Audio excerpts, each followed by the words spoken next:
another rotation-proof deck in today's video. Welcome back, ghouls and goblins. I hope you're having a magical day, and thank you so much for taking the time to support the channel. My name is Hello Good Game, and I am pleased to be your host within this Magic the Gathering Arena Deck Guide video, showcasing a new rotation-proof deck for standard best of one. We'll be breaking down our deck list in depth, discussing the strategies and synergies held within, providing you with a deeper understanding of how to pilot this deck effectively. Furthermore, demonstrating in our ranked gameplay footage against the best decks as well as players in-game. Finally, concluding with our wrap-up thoughts, channel news, and deck review. If you want to help out and support, it's easy peasy lemon squeezy. Drop a like, leave a comment, maybe even subscribe to the channel for future content. And of course, if you ever want to share, maybe your own deck list, the Discord is open. Link in the description via the link tree. Cheers, kick back, relax, and let's take a look at today's deck. It's a new lap record!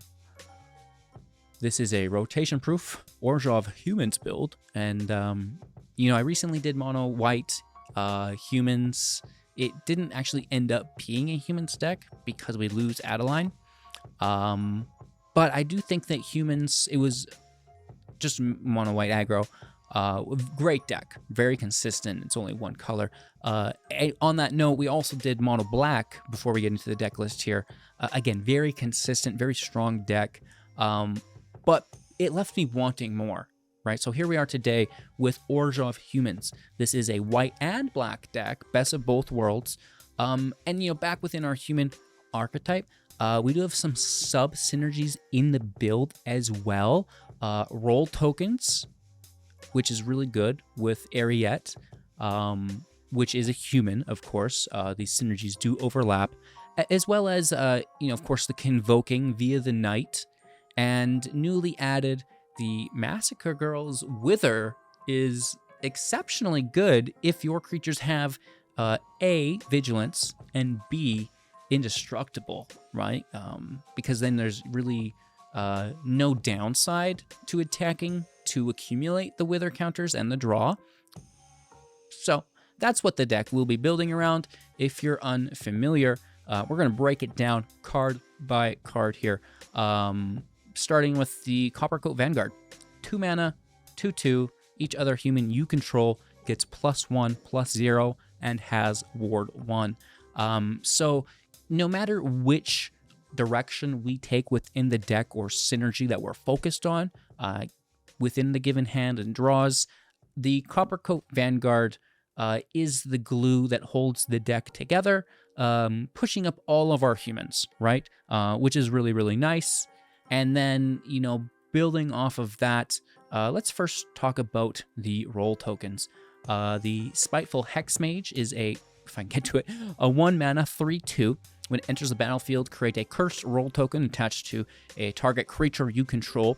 We'd like to put this ideally on our Evolved Sleeper, because that wicked roll token will have our creature become a cursed roll token, will have our creature become base power and toughness 1/1, which the Sleeper already is. You can also put it on the Warden or, itself, anything really. On the General, which we self-sacrifice. So, on your lowest power creature as a rule of thumb, okay? Also, something that you maybe don't want to block with, your Vanguard, right? You want to keep this in play. You don't really want to hit your Eriette with it. You're not blocking with her typically, as she is such high priority, because she's a 2/4, and you're taking, to take the Vanguard down from a 2/2 to a 1/1 is one thing, but to take a 2/4 down to a 1/1 is definitely another. So, that's kind of the rule of thumb with our Hexmage. And then we'll have the Spellbook Vendor for 2 mana as a 2/2 with Vigilance. At the beginning of combat on your turn, you may pay 1. When you do, create a Sorcerer roll token attached to target creature you control. So this is nice, right? We can, for 1 mana, every turn, put a sorcery token, which is +1/+1, big deal, as well as whenever this creature attacks, scry 1, not too shabby, on any creature, right? And then, because of this, we're doing 1 here, 1 here, 1 here as our turns go on. And then finally, Eriette of the Charmed Apple, 3 mana, 2/4. Each creature that is enchanted by an aura you control can't attack you or planeswalkers you control. This is irrelevant. We don't care. At the beginning of your end step, each opponent's going to lose X life and you gain X life, where X is the number of auras that you control. This is pretty decent, right? So the Hexmage can put one out organically. The Vendor can put one out every turn. It is a non-legendary, and we play 4 copies of it, okay? Furthermore, we will be running Ossification. 2 mana, an aura, enchanting a basic land, and when it enters the battlefield, exile creature or planeswalker an opponent controls until it leaves the battlefield, which is great for removal as well as the Charmed Apple's ability. Okay, so there's our enchantment / aura synergy within the deck. Moving on now to, I guess, our side synergy, our first, which would be the Knight, which you can still capitalize on top of the roll token synergy within the deck, right? So maybe we'll put that over here. And for 5 mana as a 4/4 with Convoke, when it enters the battlefield, look at the top 6 cards of your library and you may reveal up to 2 creatures with mana value X or less from among them, where X was the number of convoked creatures to cast the Knight, revealing them, putting them into your hand, then shuffling the rest into your library, right? So this is really nice as we can use our creatures as mana base for the Knight to get that 4/4 out, maybe earlier than you typically would, as well as refill our hand with 2 cards, which we really, really enjoy, allowing us to look for things like the Charmed Apple, the Spellbook Vendor, the Coppercoat Vanguard. Maybe if we are in need of some indestructible, we can go for that as well. I know we've not talked about that yet, but we'll get there. So, that's really nice for us to, gain some value while simultaneously applying additional pressure, which is really cool. And then, because of this, we're going to be running a bunch of 1-drops, right? So let's go there. The Recruitment Officer is a 2/1 for 1 that can pay 4 to look at the top 4 of our library, putting a creature with mana value 3 or less from among them into our hand, the rest in bottom in random. Again, this is going to be great to pull whatever we happen to need for the situation that we find ourselves in. We'll also be running 2 copies of the Evolved Sleeper for 1 mana as a 1/1 that we can pay 1 to have it become a 2/2. Furthermore, we can pay 2 afterwards to have it become a 3/3 with Death Touch, and finally, pay 3 any number of times, giving it a +1/+1 counter each time, and then, of course, drawing a card and losing 1 life, which is great, right? So both of these cards offer some draw. The Sleeper can get larger, which is quite nice, and the Officer can just look at multiple cards. So they can all capitalize or be capitalized upon via the Warden, a 1/2, and you can tap 3 untapped creatures or artifacts you control to put a +1/+1 counter on it and scry 1. You get 3 counters on it. It has Vigilance and Flying, which is pretty cool. So, we can play these 1-drop creatures and tap them any creature that we play, while it has Summoning Sickness, we can basically just tap it with the Warden, power it up, eventually give it Vigilance and Flying, which is really nice. Furthermore, unlike the Boros Convoke deck, we still utilize the Warden in a similar fashion, but we have more Vigilance in deck. So typically we are tapping it post-combat. So we're attacking with our Vigilance creatures first, and then activating the Warden, and then activating and casting the Knight. So not pre-combat, post-combat, and then we can still get some damage in. Of course, the Warden will have Vigilance. The Spellbook Vendor has Vigilance. The Anointed Peacekeeper has Vigilance as well, and the 10th District Hero can gain Vigilance, much like the Warden, which is pretty cool, right? So, attacking and then tapping on your second main phase. Aside from that, we can talk about now our Indestructible or Protection within the deck, which would be, I think, our final synergy in the build. And again, they're all complementary, right? The enchantments kind of being the core, or I guess the humans being the core, the enchantments fitting in with that really nicely, and then the Convoke, basically folding on top of that, and then our final layer here will be indestructible and draw with, a side of removal, if you will, via the Wither, which I'm actually liking. I know Shoulder is typically the 4-drop we go for in black, but not in a Humans deck, okay? So listen up. 2 mana, 2/3, that we can pay 2 to collect evidence to. So this is going to need some cards in our graveyard, which, come on, are they not destroying things when you play your matches? You probably get it. So it's going to become a 4/4 with Vigilance, which is really, really good. Furthermore, once it has Indestructible and is a 4/4 with Vigilance, very good with the Wither, because now we can attack and defend with no consequence because of the Indestructible, and we're not tapping, so we're not worried about blowback from, combat on our opponent's turn because of also that Vigilance, which is great. And I can more Indestructible too, right? So it really is quite nice. And again, the whole deck, it's quite complementary. So furthermore, you can pay 3 to collect evidence 4. It's going to become a 5/5, and other creatures you control have Indestructible, which is really, really nice. Then we'll have the Dauntless General. 2 mana, 2/2. When it enters the battlefield, exile target player's graveyard. Sorry, Team Your Decks, just get out. I'm so sick of you. You can sacrifice it to give humans you control hexproof and indestructible until the end of turn, which is quite nice as well. Dodging any field wipes, which is quite nice, or even potentially single target removal if they're hitting something more important. And this will allow us, as a temporary fix, the District Hero is a permanent fix within the Massacre Girl known killers Wither. 4 mana, 4/4, menace. Creatures you control have Wither. That is across the board. We're going quite wide, which is nice. So basically forcing blocks. If they don't block, we will win via combat damage. Now all of their creatures will die regardless if they have Indestructible or not, because they accumulate -1/-1 counters when they take damage. Furthermore, whenever one of their creatures will die, if their toughness was less than 1 because of Wither, we're going to draw a card, which is pretty cool. So refilling our hand, eliminating their board state, and dealing some damage. So really, it is quite nice.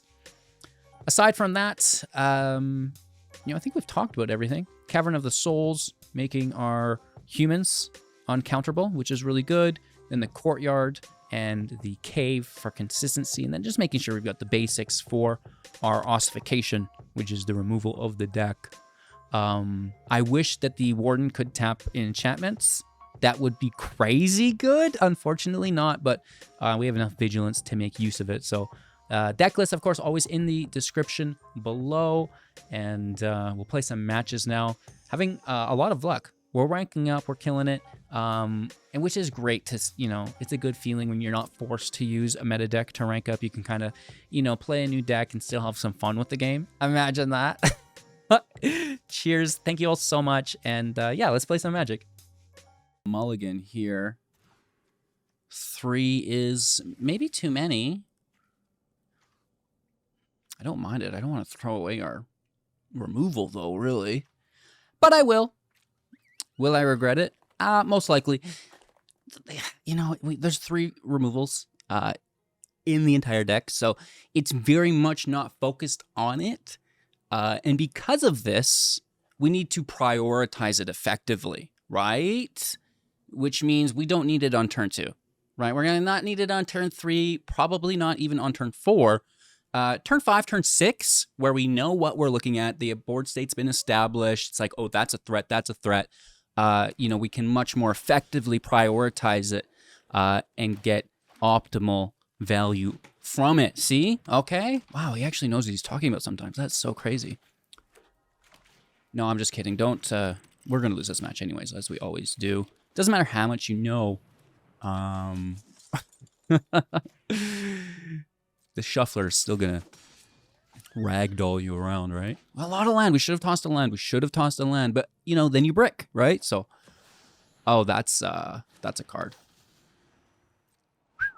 Okay, I see you. Scrying. Land.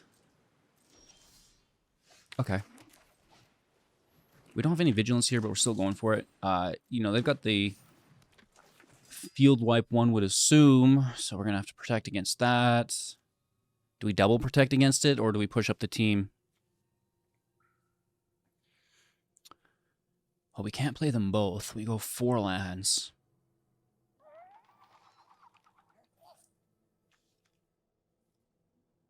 And if we're playing this to protect against it, we may as well play 1-drop with it.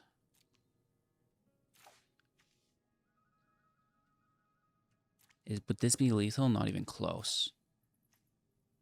Nah, I'll still take the appropriate card.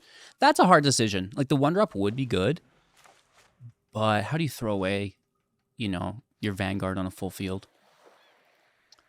Is this a field wipe? Should we have taken the Resolute Oh, no, it's not Resolute. Oh, you are greedy. But it's fine. It's fine. It's fine. This is going to get messy. 1 synthesizer, maybe 2, though? I don't know so much. Where's that ossification? Oh, no.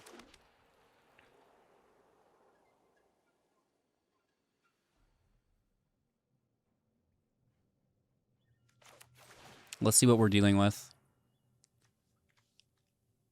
The Guardian. And is this an enter the battlefield? Yes. Well, there's 2 of them, so we should still name it.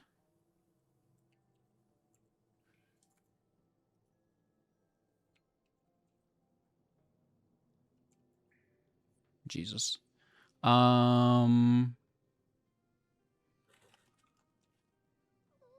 Sorry. No field wipe. We can progress. No counter spell. Let's tap these summoning sickness creatures. And I suppose our draw engine. That is pretty good.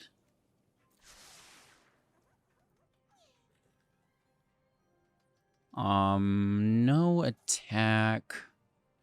Or should we? I think we almost should. Hey, thanks for the follow. Keep the 4/4.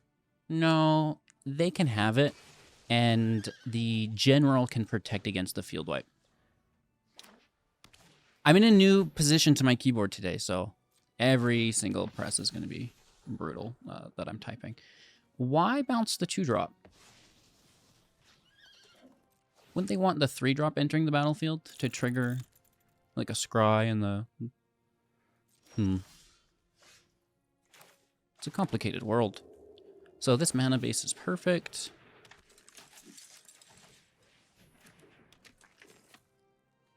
Let's take our scry. Ooh. Okay, okay. Definitely anything with 3. So and then these 2 can attack. Scrying, that still remains. I think we get it, right? Because like if they have a field wipe, we have indestructible. Our board state should win us the game. If they grab more blockers, we can deal with them long term. I guess that could make a copy of the synthesizer, right? And they might not play Sunfall. They might play the, what's it called? The Clockwork something? The Bridge?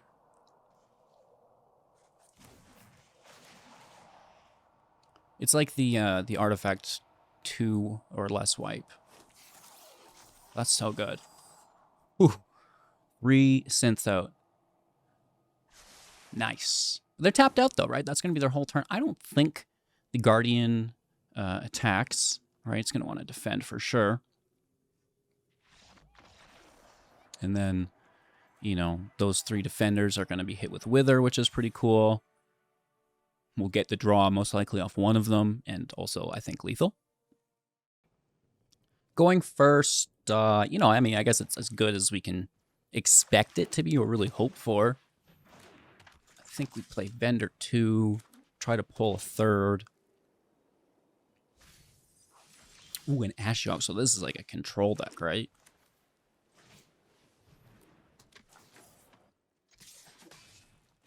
They're tapped out. We're tapped out. I'm going to Vanguard last, if possible. I also don't really want to walk into a field wipe, though, you know?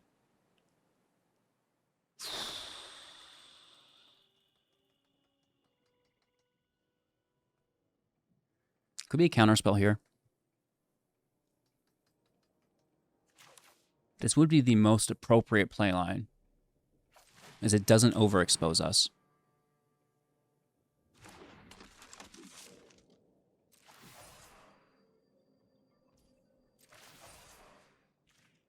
Let's put it on the Warden again, further spreading the value. Oh, they do go for it, okay. But it's not taking the Vendor, which, you know, is just going to do that again, so. I don't mind that. It's also not taking the Coppercoat. So these are good things for us. Oh. Pre or post? It's got to be post, right?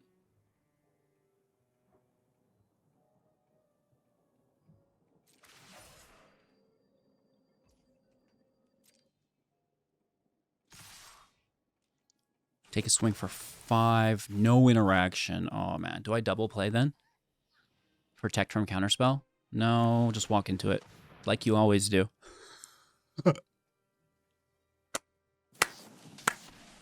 Okay, Malcolm in play. That's not a counterspell. What are we looking at for 3 mana?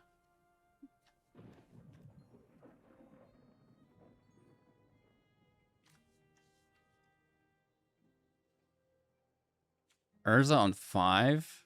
I don't care. Really. I don't think they care either. I'm going to take Cut Down. Kaido, maybe, but it's like, I'm just going to attack it, right? On the draw, 3 lands with a perfect hand. I'm just going to leave it at that. I mean, look what we get matched up against, though. It's like, here's a perfect hand, but you're playing against mono red on the, you know, on the play. So it doesn't matter. It's cute, right? They're laughing. Perfect hand, you say?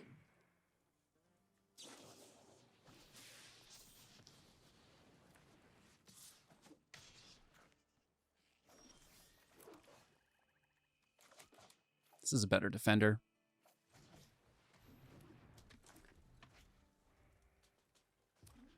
Deviating from our original play line. Okay, as expected. Would you say that Monstrous Rage is in your hand, sir? Yes! Force them to have it, though. Whatever. I hate this game so much. Did they have it? Oh, they had it.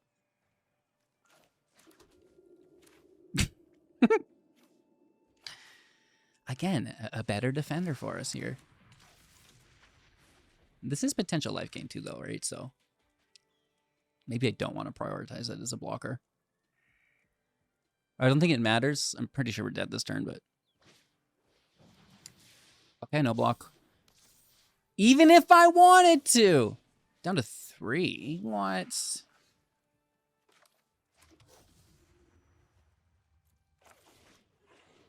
Crazy!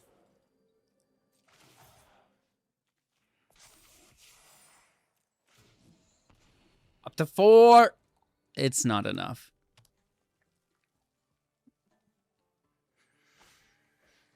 Oh, another show off?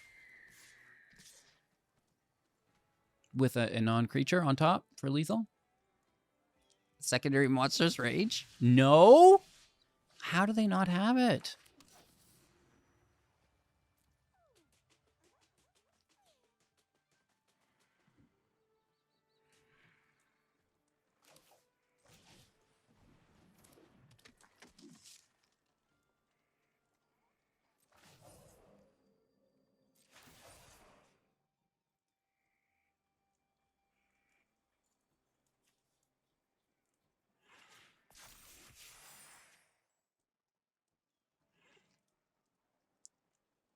We don't attack, do we?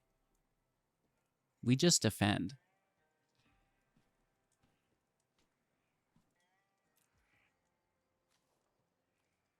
And we definitely don't do that.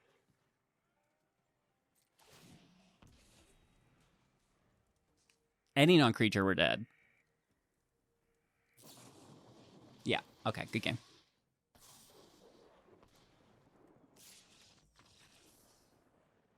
Close. But, you know, mono red on the play. Try your best. Going first. Okay, this is our best turn one. Well, I mean, that's debatable, I guess. Yeah, kind of. Not really, sort of. It'd be better on turn 2, maybe. Arguably. But it's not necessarily about having it as a 3-2, which is ideal, don't get me wrong. It's about stacking that aura.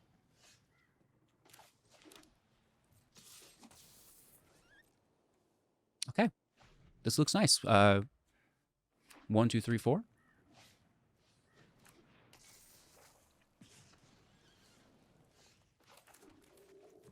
And a knight on top. Holy Toledos. Okay. I think I still might play Massacre Girl first, though.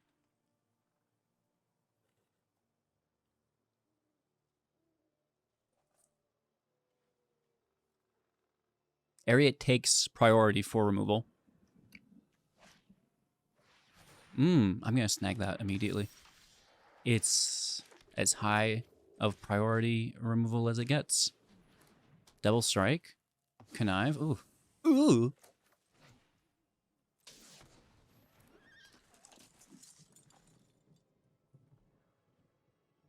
I don't think we really need the scry here. I'd rather attack. They're at 12. We are at 21. That's not terrible. Swift Spear is good. Not terrible, not terrible, but it's, you know, does have double strike, right?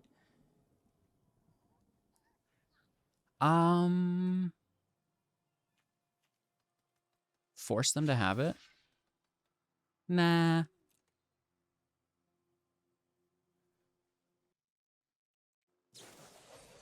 Yeah, I forced them to have it. You're not forcing anything. The Shuffler has forced it. Literally on its release date. You've not noticed that?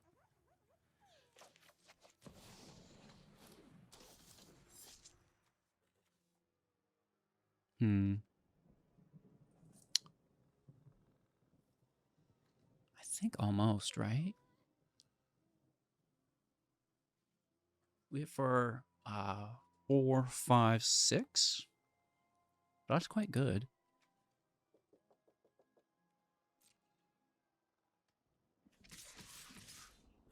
Hard to argue. Down to 6, we're at 16. Aggro decks don't like when you go slow. And I'm a slow player these days. Ooh, life gain, keeping them in.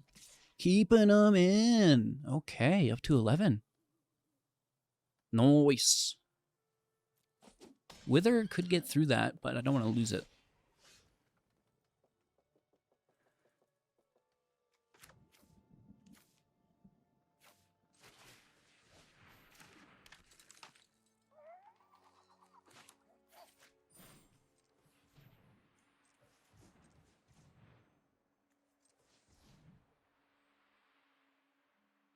I think 3 is fine. We'll keep the Massacre Girl up. Oh, man, I should have taken it. This is really good, though. I'm going to take the General. And I'm going to play it first and foremost. This can come out after. Goodbye, Angel Fire! Yeah, oh, yeah. Oh, yeah! Yes, yes, yes, yes, yes. No attacks? Take some damage, up to 13. They're down to 9. Maybe we overtapped. I'd like to think that it was enough. We've 8 block. Well, technically 10. If they don't hit the General with Trample when we sack it, that will act as like a chump block, right? Where it'll interrupt that damage. Unless there's trample, of course. You can't stop that. Everything else you can chump block, which is like kind of crazy. Trample is very good.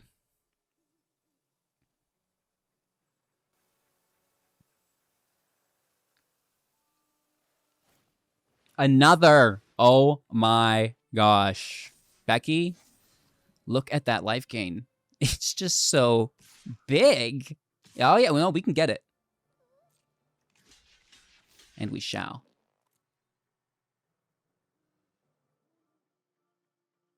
They're tapped out. It's no problem.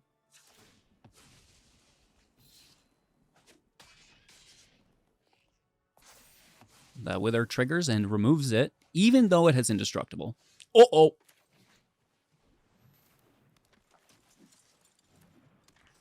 I'm coming over. E-I-E-I-O. That was a good match. I had fun. Nice top deck, too.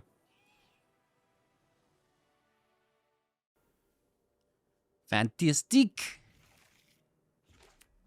Oh, no.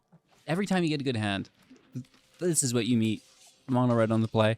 A unique play with the Reinforced Ronin, but I don't know. I don't know.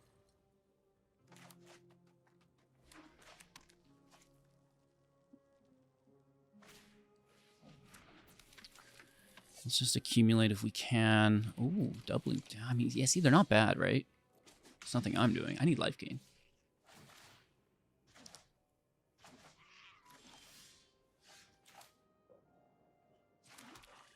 Play this.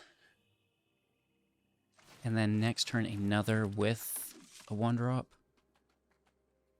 And let's start to race. Maybe it works out. I don't know.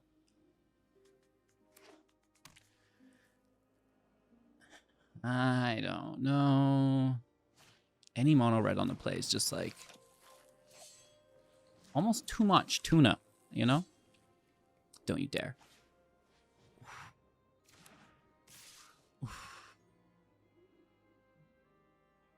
Any sane person would block this. So I shall not. Huh? No way, bro!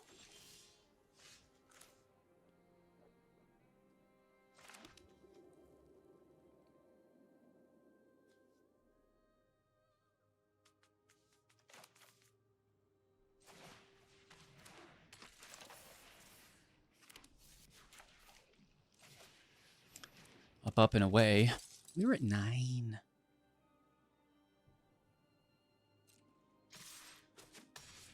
We're a little slow. They're on the play, though, right? We should be a little bit behind. Maybe this could produce lethal.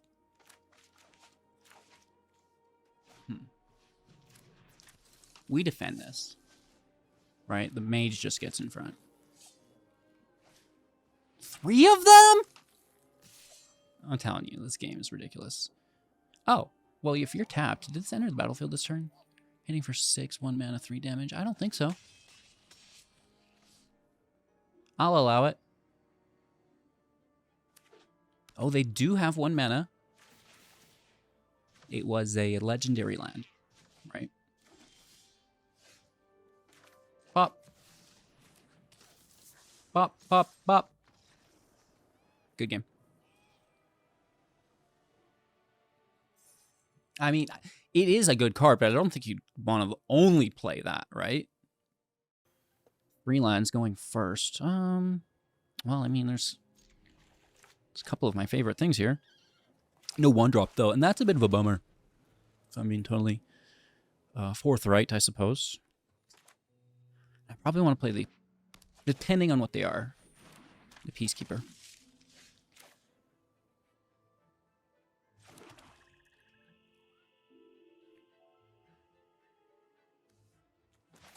This will be a better defender,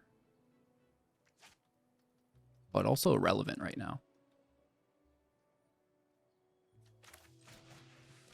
I think better defender is the appropriate play line, though. Trying to double drop on 4. That's fine. You don't like tap out on the turn. That seems outrageous. Yeah, you do you. It's the Boros Convoke that can do whatever it wants. There are no wrong, you know. It's very much. I think you just hold your keyboard up to your face and just like roll your, you know, up and down, left to right, and you'll come out with a W. Victory after like maybe 30, 45 seconds of this. A little bit of a cheat code there for you if you didn't know already. Let's take, obviously, something good. The Knight.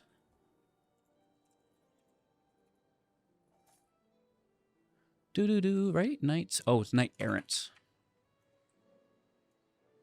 My E key is broken. It double presses. Hey, that's a good get. You know what? I don't think defending is going to get us anywhere.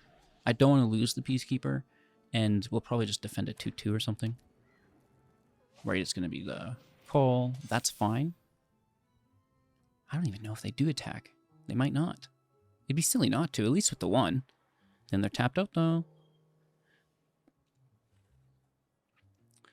It's worth thought. I could see them going in with the 1, or just taking the tap. Right? It's not bad. That is good, though.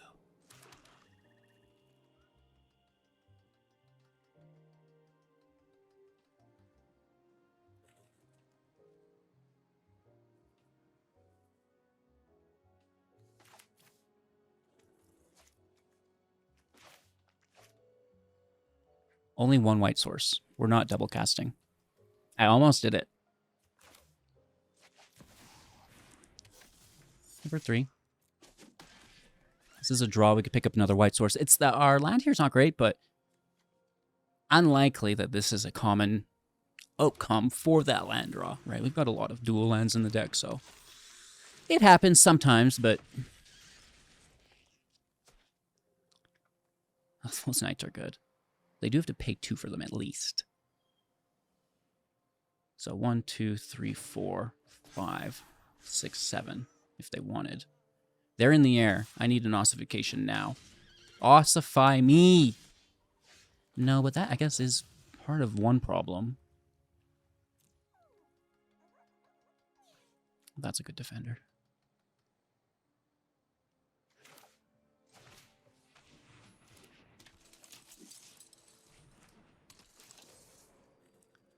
Oh, very much so.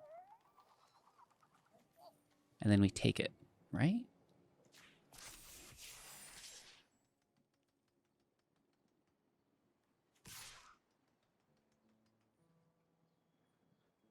Do we double down because of the wither effect?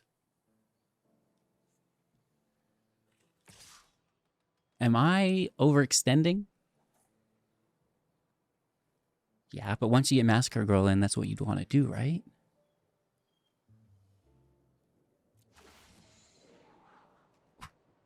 Get out of town. We're not going to win by sitting here, so let's get after it. You know, it's one of those things. That's what makes this Boros deck so good. The Wither still gets it. And that is effective.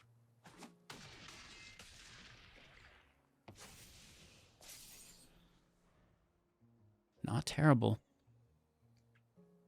They're free casting Knights now, but that still involves tapping of their creatures, which they're, again, it's part of their deck.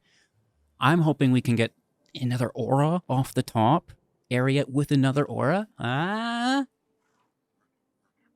Maybe.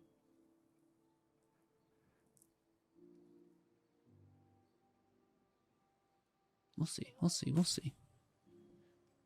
Again, we're doing, I would say, pretty decent against what is the best deck in game within meta. Undoubtedly so. There are other decks that can almost compete with it. They can beat it if, you know, they go first or there's a fumble here. But, you know, just any time that you're, like, at least making them think about their play lines and, like, you know, count it out and take their turn instead of just rolling their face on the keyboard like they typically do. Yeah, I think that's a good sign for the deck, right? And it's to the point, right? They've got only 6 life. So if they can't take lethal, they might just want to defend.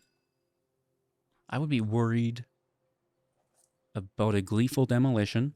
I would be worried about a Imodane's Recruiter. Right? Resolute's entering immediately to defend. Okay, that's good, that's good, that's good. We might be dead, right? And that, you know, that's what we expect. But the thing is, we're getting close.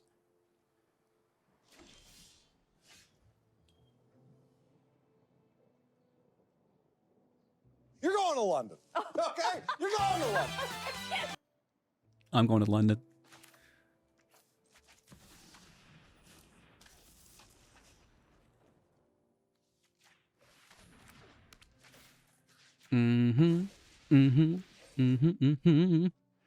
We could have taken that as well. And then we get him.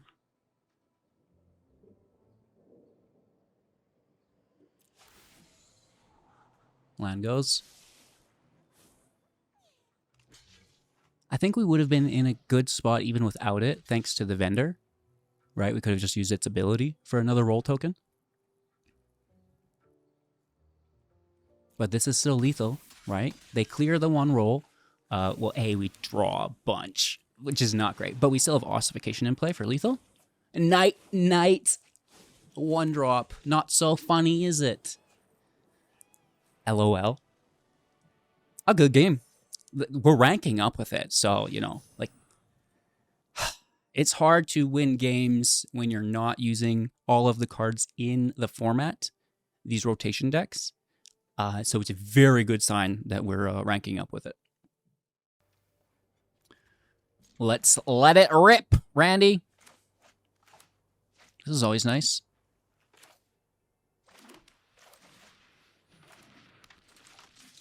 Probably hero on 2.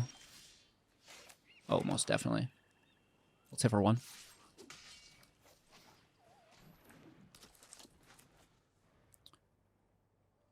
Maybe we get a land. And that allows the Hexmage to go with the Knight, but I doubt it. Yeah.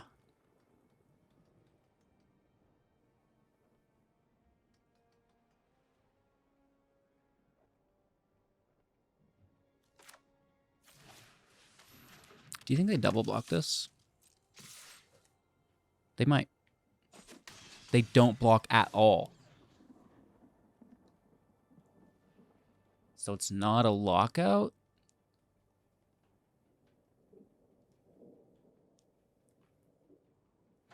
Interesting.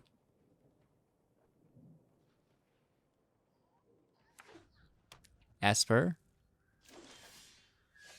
No land.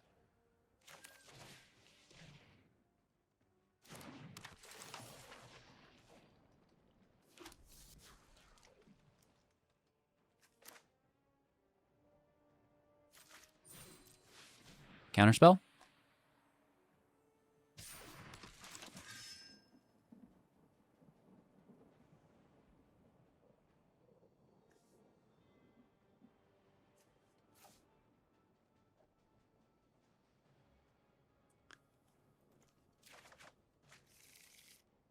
I need that third land. We're doing really well on 2 lands. The Knight is such a fantastic card. Please don't board wipe. Me? Oh. A little lag there, HGG. What's going on over here? Which one of these do we hate more? I think it's the Ashiok, right?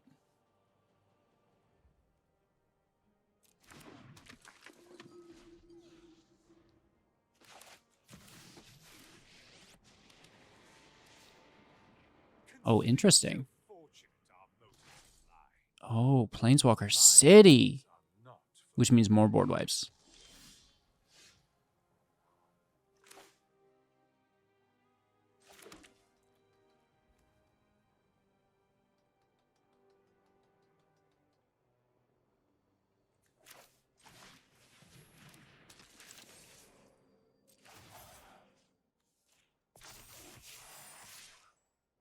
I hate this, but it is what it is.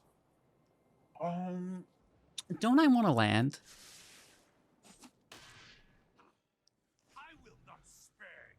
It's not a bad card.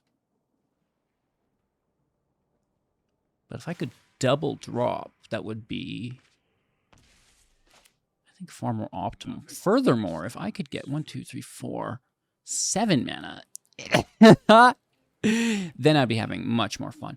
They do have counter magic in hand as well, so that's a thing. Why are you looking at my graveyard?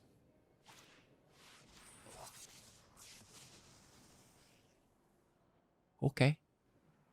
Another field wipe. We can be honest, that's probably game. What do they take even? The Knight? Nah, whatever.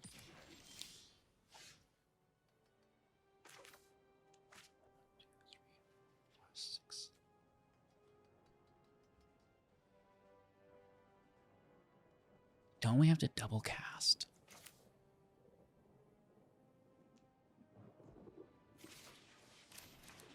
I have to get that indestructible in rotation here, which means, you know, use the vendor as well.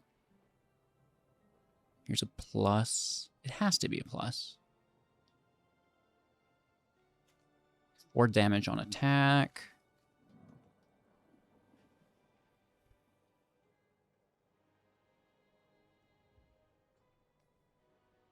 Every time they do something to keep up with us, it drops their counterspell on the turn.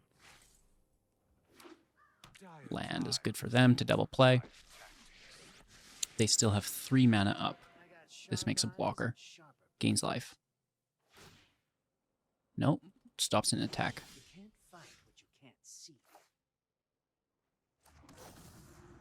Human, now uncounterable. Let's punish.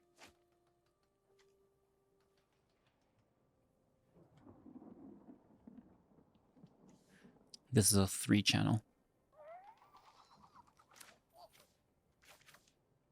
Would they get another field wipe? Probably.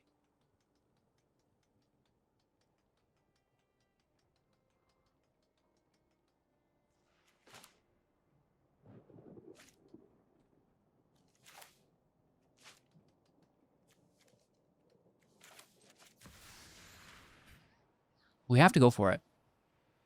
We can't just sit. And I don't think I have enough time to cycle through that. But we have to start.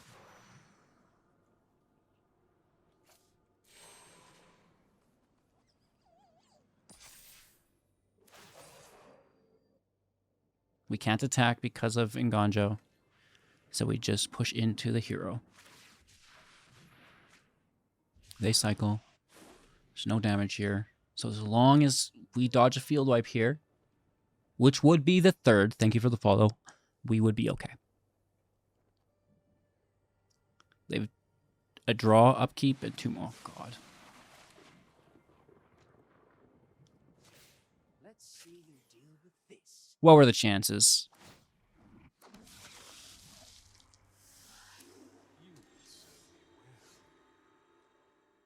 Good game. Yep. I mean, 3 field wipes in. Good game. Okay. Order of Humans is interesting. I like, personally, how there are different synergies that are complementary within the build. Lots of decks are very one-note. And I think that's really where a lot of the strength is derived from here is the, you know, versatility of it, which is quite nice, right? Unfortunately, we don't always have Indestructible out, and furthermore, sometimes it's an exile, right? But we can't expect, you know, scissors to beat rock, unfortunately. So that is the name of the game.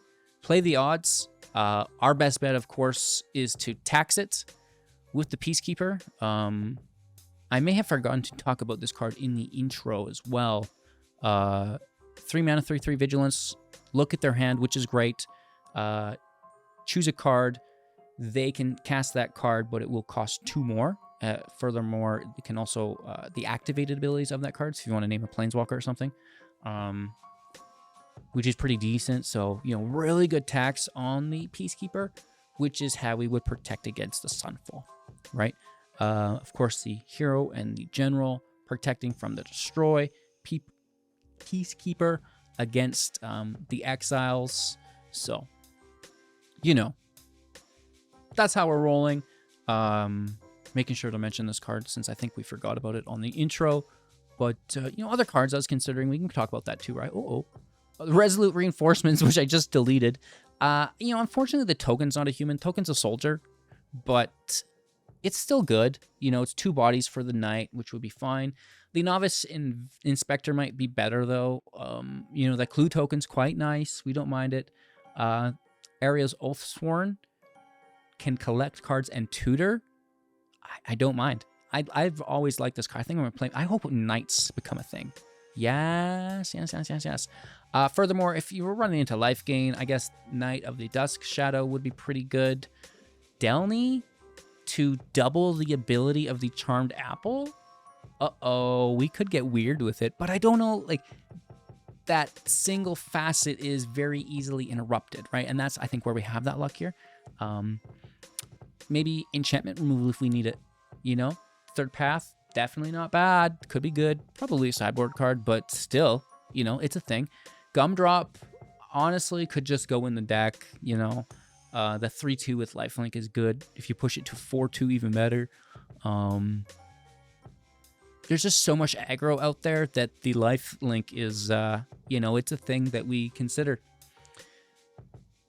Because of the role tokens, being tokens, you know, the Profiteering Mare was on our mind, but I just don't think that there's enough of it, so it remains in our sideboard. Could work, though, but again, you know, it really is forcing us into a single lane, which, you know, I'm not a big fan of. Grand Abolisher is cute. It's not bad, but, like, what are you cutting, right? It's not really protecting from, like, a Sunfall or a board wipe. We have the land to protect against counterspells, considering our deck is solely creature-based. You know, it's a thing. It's a thing. Furthermore, we have Atomic Wielder of Law. Again, you know, great card. I don't know where we would put it. It's a human, of course, and, you know, can potentially draw and maybe have them lose life, which we love, but I'm having a hard time fitting all the cards I want in deck. And then maybe if we wanted to focus more in on the enchantments, we could use the Archon of Wild Rose. Not a human. This would be a different deck, which we've been considering because the role tokens are good, and we could focus in on that, drop the humans, but again, a different deck entirely. On that note, Zur is a human. There's another way to take this deck. You could add blue. Yeah, and it could still be human deck if you add blue. Zur is good. We also get Eriette the Begler? I'm not even gonna try. I'm revealing my illiteracy here. The big healer. I don't know. I should probably read some more books. You could put this card in it, though. It's a human. And it would work quite well with it. Big healer. What does it mean, Basil? That's it. I hope you enjoyed today's video. Like, comment, subscribe. Become a YouTube member, join the community Discord, and most importantly, have a magical day, okay?